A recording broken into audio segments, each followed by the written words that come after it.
Bon, ben, de là où le stationnaire est toujours du vent offshore entre midi et 2 sur la Canore, bonjour à toutes et à tous. On a un temps solide dégagé, une température extérieure à 29, ressenti King of the Wave. Une température ressentie à 31, une température de l'eau à la baisse à 17-18, elle caille un petit peu. Cet après-midi, soleil, température à 33. La marée est actuellement en train d'être pleine basse. Le plein bas à midi 20, marée haute 18h30, des coefficients de 74. Là, sur les images, sur les coups de 10h30, là, on voyait qu'il y avait les séries, un peu comme pour le report de 10h, on voyait que ça poussait à la hausse, mais pendant tout le temps que je suis resté sur la plage, là, on voit que ça pousse plus à la hausse. C'est stationnaire, voire ouais, c'est stationnaire.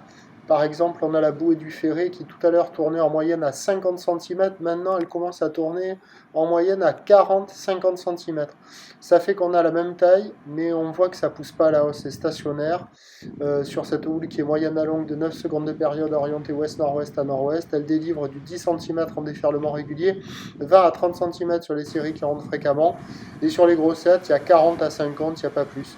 Facile d'accès, praticable pour tout le monde passe la barre, que la crevette, la pirogue, le paquebot, la gondole, le moussu, le paddle, le kayak, voilà, le wave ski, le bodyboard, le nageur, le baigneur, tout le monde passe la barre.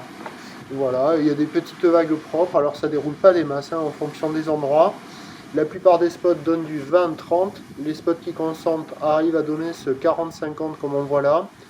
Ça ferme sur pas mal d'endroits. Là où ça déroule le mieux, c'est en face du banana au large là-bas.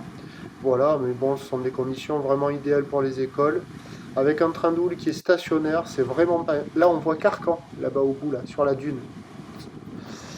Voilà, et donc bah, il y a des petits bouts. Pour les écoles, c'est top. Boenco Action. Pour les autres, c'est pas terrible quoi, hein. L'évolution pour le reste de la journée, ben, la bouée donc, on a commencé la journée avec 80 cm et 5 secondes, ça nous donnait du 20-30.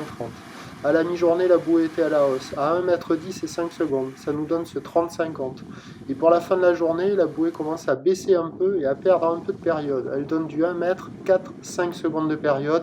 Ça va être en légère baisse en fin de journée, avec un vent qui lui va hésiter entre vent de nord ou rester offshore. On attend donc à 17h plutôt légère baisse, 30 à 50 cm, ou l'ouest-nord-ouest à nord-ouest, 8 secondes de période avec un vent nord 2-3. Par contre, ce qui est certain, c'est qu'avec la marée haute associée avec pas mal de coef, il y aura beaucoup de spots qui seront inconsistants, poussifs et quelques rares vagues sur les meilleurs spots de marée haute. Bref, là on voit le spot au large du banana. Donc le meilleur conseil, ben, c'est de surfer avant la marée haute, hein, à part si vous voulez discuter sans prendre de vagues. Je vous tiens néanmoins informé sur l'évolution des conditions sur les 08 92 29 78 73 à 14h, 16h et 18h en vous souhaitant une bonne journée.